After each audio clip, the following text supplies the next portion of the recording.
Hi all, നമ്മളിന്ന് AK Ramanujan എഴുതിയിരിക്കുന്ന small scale reflections on a great house എന്ന പോയമാണ് ഡിസ്കസ് ചെയ്യാൻ പോകുന്നത്. ഈ പോയത്തിൽ reflection on an ancestral house, ഒരു തറവാട് നമുക്ക് കാണാനായിട്ട് പറ്റും. ആ തറവാട് ഇന്ത്യ എന്ന രാജ്യം തന്നെയാണ്.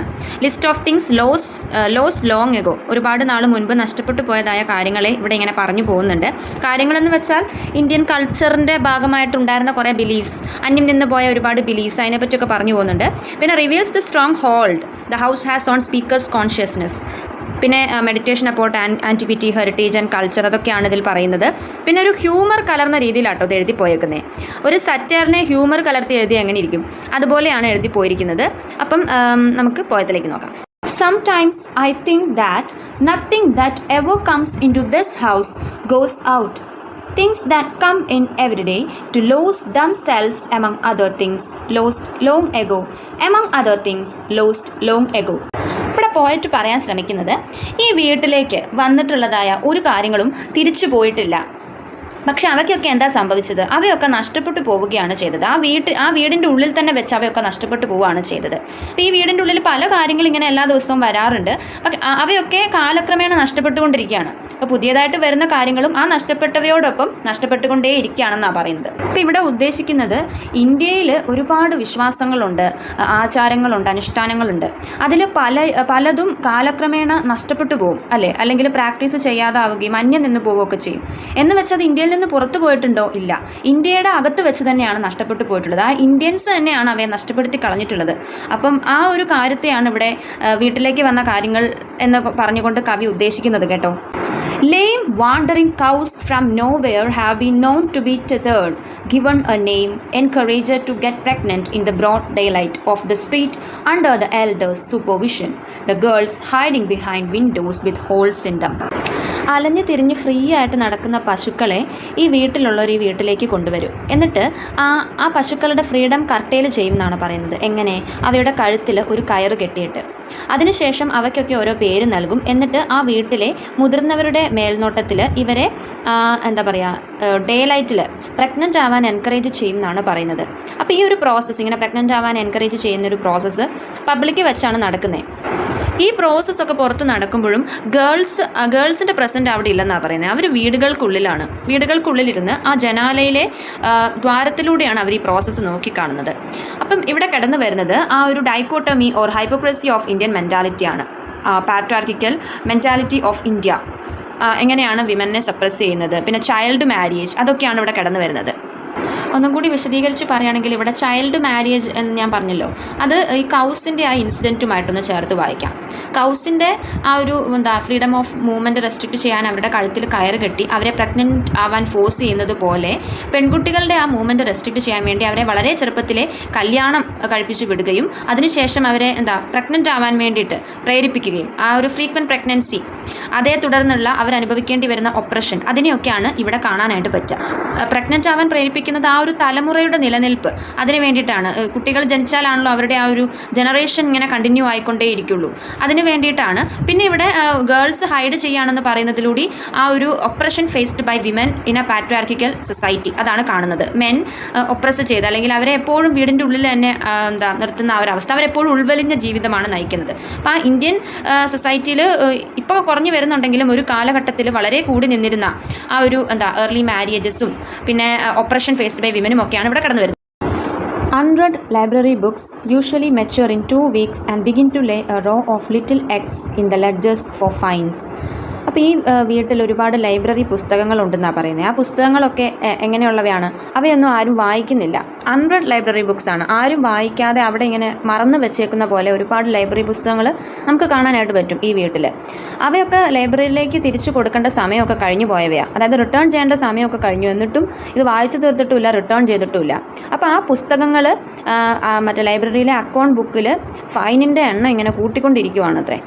Little x in the ledgers for fines എന്ന് പറഞ്ഞു കഴിഞ്ഞാൽ, ഇപ്പോൾ നമ്മൾ പുസ്തകം ഇന്ന സമയത്തിനുള്ളിൽ തിരിച്ചു കൊടുത്തില്ലെങ്കിൽ നമുക്ക് ഫൈൻ വരും. അപ്പോൾ ഇവിടെ എക്സ് എന്ന് ഉദ്ദേശിക്കുന്നത് എന്താണെന്ന് വെച്ചാൽ ആ ഫൈനിൽ 0ൻ്റെ എണ്ണം കൂടിക്കൊണ്ടിരിക്കുകയാണ്. അതായത് ഫൈനിൻ്റെ ആ ഒരു എമൗണ്ട് കൂടിക്കൊണ്ടിരിക്കുക. പുസ്തകങ്ങൾ തിരിച്ചു കൊടുക്കാത്തതുകൊണ്ട് ഇവർ കൊടുക്കേണ്ട ഫൈനും ഇങ്ങനെ കൂടി വരിക എന്നാണ് പറയുന്നത്. അവർ വായിക്കുന്നുമില്ല, ബുക്ക് തിരിച്ചു കൊടുക്കുന്നുമില്ല, അങ്ങനെ ഫൈനിൻ്റെ ഒരു കടം തന്നെ ഉണ്ട് ലൈബ്രറിയിൽ എന്ന് പറയുന്നു. ആ ഫൈൻ എങ്ങനെയാണ്, അല്ലെങ്കിൽ ആ ഫൈനിനെ ഇനി വേറൊരു ഒരു ഇതിനോട് ഉപമിക്കുന്നുണ്ട്. അതെന്താണെന്ന് ഇനി പറയുന്നത്. അപ്പോൾ ആ ഫൈൻ എങ്ങനെയാണ് കാണപ്പെടുക? As silver fish in the old man's office room breed dynasties among long legal words in the succulence of Victorian parchment. Silver fish എന്ന് പറയുന്നത് ഒരു ഇൻസെക്റ്റ് ആണ്. ആ ഇൻസെക്റ്റ് ഓൾഡ് മാൻ്റെ ഓഫീസ് റൂമിൽ ഇമ്പോർട്ടൻ്റ് ആയിട്ടുള്ള ലീഗൽ വേർഡ്സ് അല്ലെങ്കിൽ ഇമ്പോർട്ടൻ്റ് ആയിട്ടുള്ള കാര്യങ്ങൾ എഴുതാൻ വേണ്ടിയിട്ട് വെച്ചിരിക്കുന്ന പാർച്ച്മെൻറ്റിൽ മുട്ട ഇടുന്നത് പോലെ, അല്ലെങ്കിൽ മുട്ടയിട്ട് പെരുകി ഒരു സാമ്രാജ്യം, ഒരു ഡൈനാസ്റ്റി തന്നെ കെട്ടിപ്പടുക്കുന്നത് പോലെയാണ് ഈ ലൈബ്രറിയിലുള്ള അക്കൗണ്ട് ബുക്കിൽ ഈ പുസ്തകം തിരിച്ചു കൊടുക്കാത്തതിൻ്റെ പേരിൽ ഫൈനിൻ്റെ എണ്ണം കൂടി വരുന്നത് എന്നാണ് പറയാൻ ഉദ്ദേശിക്കുന്നത്. ഇപ്പോൾ ഈ 100 ലൈബ്രറി ബുക്സിലൂടെ പോയിട്ട് എന്താണ് പറയാൻ ഉദ്ദേശിക്കുന്നത്? In India many ideas, knowledge systems, beliefs, practices and rituals are being forgotten and hidden for centuries.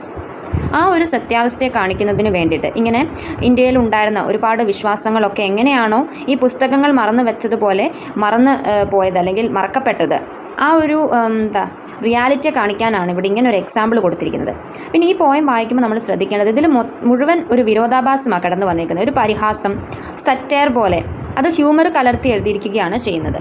Neighbours dishes brought up with the greasy sweets they made all night the day before yesterday for the wedding anniversary of a god never leave the house they enter. ഇവിടെ പറയുന്നത് എന്താ? ഇവിടെ ഒരു ദൈവത്തിൻ്റെ wedding ആനിവേഴ്സറിയെ പറ്റിയാണ് പറയുന്നത്. ഒരു ഉത്സവം, ഫെസ്റ്റിവൽ അല്ലെങ്കിൽ ഒരു സെലിബ്രേഷനെ പറ്റിയിട്ടാണ് പറയുന്നത്. അപ്പോൾ ആ ഫെസ്റ്റിവൽ വളരെ നന്നായിട്ട് സെലിബ്രേറ്റ് ചെയ്യുന്നതിന് വേണ്ടിയിട്ട് ഈ അയൽവക്കത്തുള്ള വീടുകളൊക്കെ തലേ ദിവസം രാത്രി ഉറക്കമുളക്കുകയാണ്. എന്നിട്ട് എന്താ ചെയ്യുന്നത്? അവർ സ്വീറ്റ്സ് ഉണ്ടാക്കുകയാണ്. ലഡു, ജിലേബി മുതലായ സ്വീറ്റ്സിനാണ് ഇവിടെ ഗ്രീസി സ്വീറ്റ്സ് എന്നതുകൊണ്ട് ഉദ്ദേശിക്കുന്നത്. അപ്പം ഈ ഒരു ഫെസ്റ്റിവലിൻ്റെ ആ ഒരു സന്തോഷം, ഹാപ്പിനെസ് പങ്കുവെക്കുന്നതിന് വേണ്ടിയിട്ട് ഇവർ മധുര പലഹാരങ്ങൾ ഉണ്ടാക്കുന്നു. അത് ഇവർ എക്സ്ചേഞ്ച് ചെയ്യും, തമ്മിൽ അയൽവക്കക്കാർ തമ്മിൽ എക്സ്ചേഞ്ച് ചെയ്യും. അപ്പോൾ അങ്ങനെ എക്സ്ചേഞ്ച് ചെയ്യുന്നതായിട്ടുള്ള ഡിഷസ്, പാത്രങ്ങൾ, അവയൊന്നും ഈ വീട് വിട്ടു പോകുന്നില്ലെന്നാണ് പറയുന്നത്. അതായത് ആ ഒരു എക്സ്ചേഞ്ചിന് ഒരു എൻഡ് സംഭവിക്കുന്നില്ലെന്ന്. ഇന്ത്യ എന്ന് പറയുന്നത് നമുക്കറിയാം ഫെസ്റ്റിവൽസിൻ്റെ കൺട്രിയാണ്. ഒരുപാട് ഉത്സവങ്ങൾ നമ്മൾ സെലിബ്രേറ്റ് ചെയ്യുന്നുണ്ട്. അപ്പം ആ ഉത്സവങ്ങളുടെ ആ ഒരു ആധിക്യമുള്ളതുകൊണ്ട് തന്നെ ഈ സ്വീറ്റ്സ് എക്സ്ചേഞ്ച് ചെയ്യാന്നുള്ള ആ ഒരു പ്രോസസ്സും നിലയ്ക്കുന്നില്ല. ഇങ്ങനെ നമ്മൾ എക്സ്ചേഞ്ച് ചെയ്തുകൊണ്ടേയിരിക്കും. അതാണ് ആ ഒരു അബൻഡൻസിനെയൊക്കെയാണ് ഇവിടെ സൂചിപ്പിക്കുന്നത്. Frivolity or plurality of Indian practices and festivals. നമ്മൾ എത്രത്തോളം ഓരോ ഫെസ്റ്റിവലിനെയും സെലിബ്രേറ്റ് ചെയ്യുന്നുണ്ട്, കൊണ്ടാടുന്നുണ്ടെന്നാണ് ഇവിടെ പറയുന്നത്. ആ ഡിഷസ് ഒന്നും തിരിച്ചു പോകുന്നില്ലെന്ന് നമ്മൾ പറഞ്ഞല്ലോ. അപ്പോൾ ഫെസ്റ്റിവൽ സമയത്ത് നെയ്ബേഴ്സ് സ്വീറ്റ്സ് കൊടുത്തയച്ച ആ ഡിഷസ് ഒന്നും ഈ വീട് വിട്ട് തിരിച്ചു പോകുന്നില്ല. എന്തുപോലെ? Like the servants, the phonographs, the epilepsies in the blood, sons in law who quite forgot their mothers but stay to check accounts or teach arithmetic to nieces, or the women who comes as wives from houses open on one side to rising suns. എന്തുപോലെയാണ്? ഈ വീട്ടിലുള്ള സർവൻസിനെ പോലെ, ഫോണോഗ്രാഫ്സിനെ പോലെ. ഫോണോഗ്രാഫ്സ് മ്യൂസിക്കിൻ്റെ സിമ്പിളാണ്. ഈ പാട്ടുപെട്ടി പോലത്തെ ഒരു സാധനമാണ്. പിന്നെ എപ്പിലെപ്സീസ് ഇൻ ദ ബ്ലഡ് പോലെ. എപ്പിലെപ്സീസ് എന്നാൽ അപസ്മാരം, ഒരു രോഗമാണ്. അതിങ്ങനെ ഹെറിഡിറ്ററി ആയിട്ട് കിട്ടിക്കൊണ്ടേയിരിക്കും. ഇപ്പം മുത്തശ്ശനുണ്ടെങ്കിൽ പിന്നെ അച്ഛന് കിട്ടുന്നു, അച്ഛനുണ്ടെങ്കിൽ മകന് കിട്ടുന്നു. അങ്ങനെ ഹെറിഡിറ്ററി ആയിട്ടുള്ളൊരു ഡിസീസാണ്, പാരമ്പര്യമായിട്ട് നമുക്ക് കിട്ടുന്നൊരു ഡിസീസാണ്. അപ്പം അങ്ങനത്തെ ഡിസീസസ് പോലെ. Sons in law who quite forget their mothers. അതായത് ഒരു മരുമക്കത്തായമാണ് ഇവിടെ സൂചിപ്പിക്കുന്നത്. വിവാഹത്തിന് ശേഷം ആ മരുമക്കൾ സ്വന്തം വീട് ഉപേക്ഷിച്ച്, ആ ആൺകുട്ടികളുടെ കാര്യം കേട്ടോ, സ്വന്തം വീടും അമ്മയൊക്കെ ഉപേക്ഷിച്ച് ഭാര്യ വീട്ടിൽ വന്ന് നിൽക്കുകയാണ്. But stay to check accounts or teach arithmetic no nieces. എന്തിനാണ് അമ്മയൊക്കെ വിട്ട് ഇവിടെ വന്ന് നിൽക്കുന്നത്? ഈ വീട്ടിലുള്ള കണക്കും കാര്യങ്ങളൊക്കെ നോക്കി നടത്താനും അവിടുത്തെ ഇവരുടെ നീസസിന് മാത്സ് ഒക്കെ പറഞ്ഞു കൊടുക്കാനും. അങ്ങനെ ഇവിടുത്തെ ഒരാളായിട്ട് ഈ ഭാര്യ വീട്ടിൽ താമസിച്ചുകൊണ്ട് അവിടുത്തെ കാര്യങ്ങളൊക്കെ നോക്കി നടത്തി ഇവിടെ അങ്ങ് ആയിരിക്കുന്ന അങ്ങനത്തെ മരുമക്കളെ പോലെ. Or the women who come as wives from the houses open on one side to rising sons. പിന്നെ പുതിയതായിട്ട് ഇങ്ങോട്ടേക്ക് വിവാഹം കഴിഞ്ഞെത്തിയ ആ ഭാര്യമാരെ പോലെ. അങ്ങനെ ഇവരൊന്നും വന്നിട്ട് തിരിച്ചു പോകുന്നില്ലല്ലോ, ഇവിടെ നിൽക്കുകയാണല്ലോ. അങ്ങനെയാണ് ഈ ഫെസ്റ്റിവൽ സമയത്ത് നെയ്ബേഴ്സ് ഇങ്ങോട്ടേക്ക് സ്വീറ്റ്സ് തന്നു വിടാനായിട്ട് കൊടുത്തുവിട്ട ആ പാത്രങ്ങളും എന്നാണ് പറയുന്നത്. ഇവയൊക്കെ പോലെ ആ പാത്രങ്ങളും ഇവിടെ തന്നെ റിമെയിൻ ചെയ്യുന്നു. On another to the setting, accustomed to wait and to yield to monsoons in the mountains calendar, beating through the hanging banana leaves, and also anything that goes out will come back processed and often with long bells attached. ഈ വീട്ടിൽ നിന്ന് ചില സാധനങ്ങൾ പുറത്തേക്ക് പോയിട്ടുണ്ട്, പക്ഷെ അവയും തിരിച്ചു വന്നിട്ടുണ്ട്. എങ്ങനെയാണ്?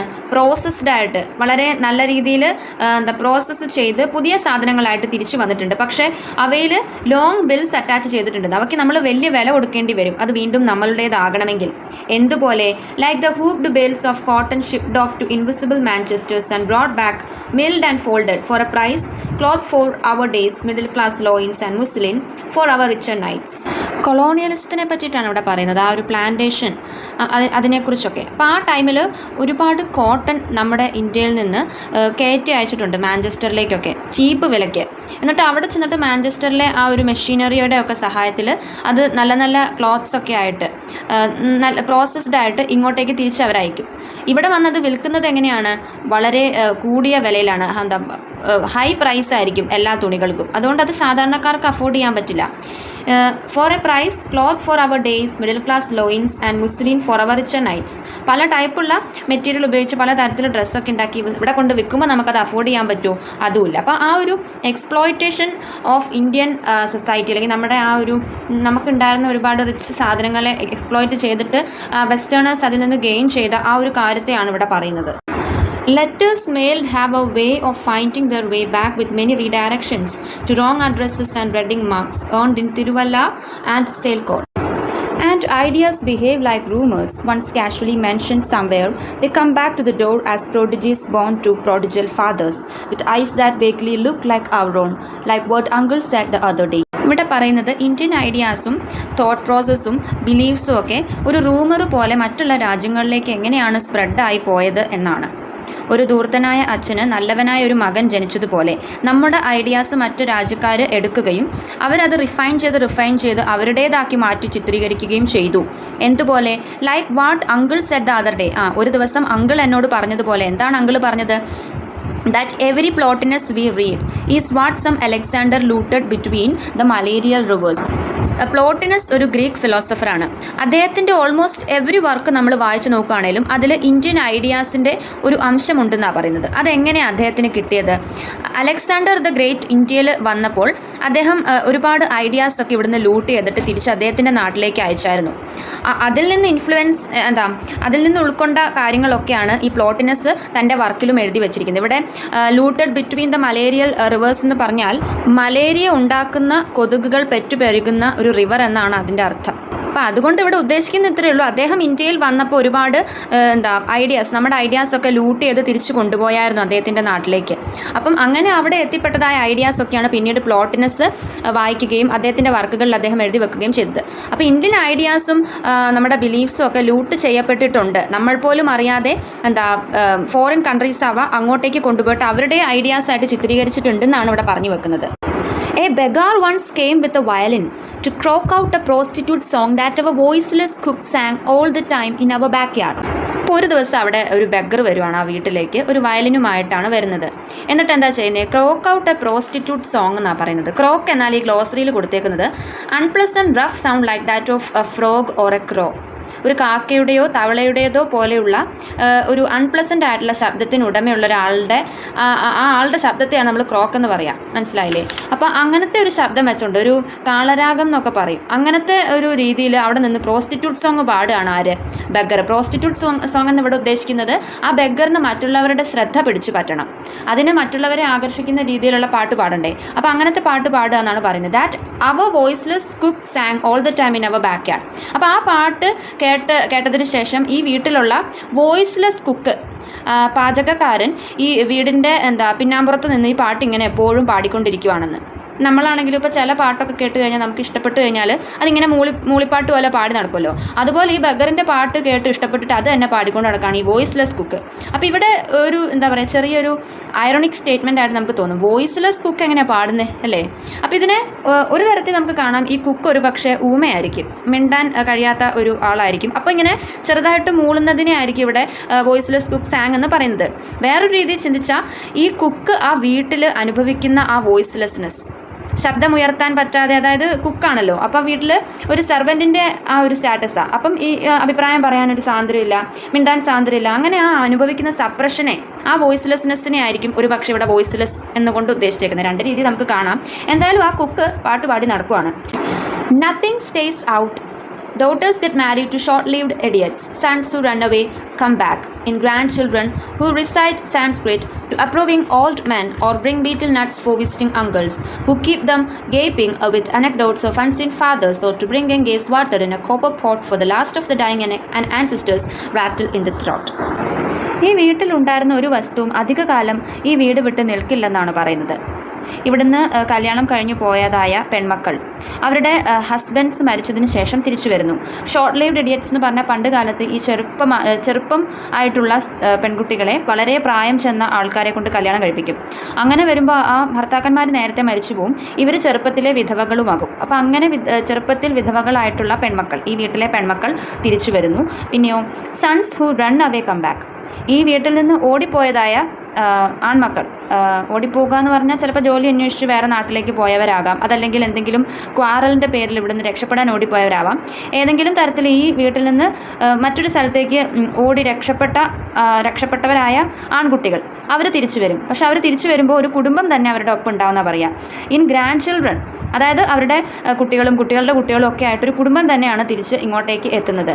ആ ഗ്രാൻഡ് ചിൽഡ്രൻ്റെ പ്രത്യേകത എന്താണെന്ന് വെച്ചാൽ അവർ ഈ വീട്ടിലല്ലായിരുന്നെങ്കിലും ഈ വീട്ടിലെ ആചാര അനുഷ്ഠാനങ്ങളൊക്കെ അറിഞ്ഞ് പഠിച്ച് വളർന്നവരാണ്. അപ്പോൾ ഇവിടെ വീടെന്ന് ഉദ്ദേശിക്കുന്നത് ഇന്ത്യ ആണെന്ന് ഞാൻ പറഞ്ഞു. അപ്പം ഇന്ത്യൻ കൾച്ചർ, ഇന്ത്യൻ ലാംഗ്വേജ് അല്ലെങ്കിൽ ഇന്ത്യൻ ഏൻഷ്യൻ ലാംഗ്വേജ് ആയ സാൻസ്ക്രിറ്റിലൊക്കെ വിദ്യാഭ്യാസം നേടിയിട്ടുള്ള ഗ്രാൻഡ് ചിൽഡ്രൻ ആണ് തിരിച്ചു വരുന്നത്. അപ്പം എഡ്യൂക്കേഷണലി ഹൈ ആയിട്ടുള്ള ഒരു ജനറേഷൻ തന്നെയാണ് തിരിച്ചു വരുന്നത്. അവരെന്തിനാണ് സാൻസ്ക്രിറ്റിൽ റിസൈറ്റ് ചെയ്യുന്നത്?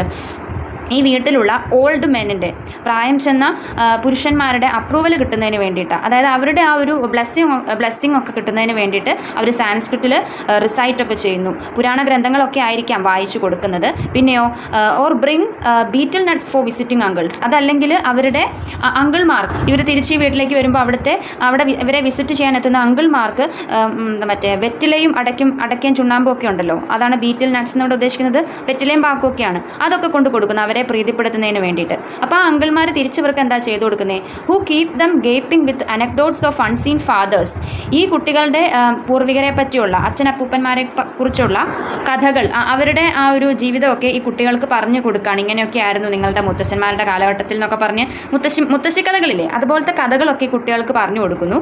അതല്ലെങ്കിൽ ആ കുട്ടികളോട് ഗംഗയിലെ ആ ഒരു പുണ്യതീർത്ഥം കൊണ്ടുവരാൻ പറയാമെന്ന്, ഗംഗാ നദിയിൽ ചെന്നിട്ട് അവിടുത്തെ പുണ്യതീർത്ഥം കോപ്പർ പോട്ടിൽ കൊണ്ടുവരാൻ പറയുന്നു അങ്കിൾമാർ. എന്തിനു വേണ്ടിയിട്ടാണ്? ഈ വീട്ടിൽ മരണം കാത്തു കിടക്കുന്ന ഒരുപാട് വൃദ്ധരായിട്ടുള്ള ആളുകളുണ്ട്. അപ്പോൾ അവരുടെ തൊണ്ടയിൽ ഒന്ന് ഇറ്റിക്കുന്നതിന് വേണ്ടിയിട്ട്, ആ ഒരു പുണ്യതീർത്ഥം ഇറ്റിക്കുമ്പോൾ ഇവർക്ക് പുണ്യം കിട്ടും എന്നുള്ള ഒരു വിശ്വാസത്തിൻ്റെ പുറത്ത് അവർക്ക് കൊടുക്കാനായിട്ട് ഗംഗയിലെ പുണ്യതീർത്ഥം കൊണ്ടുവരാനായിട്ട് പറയും.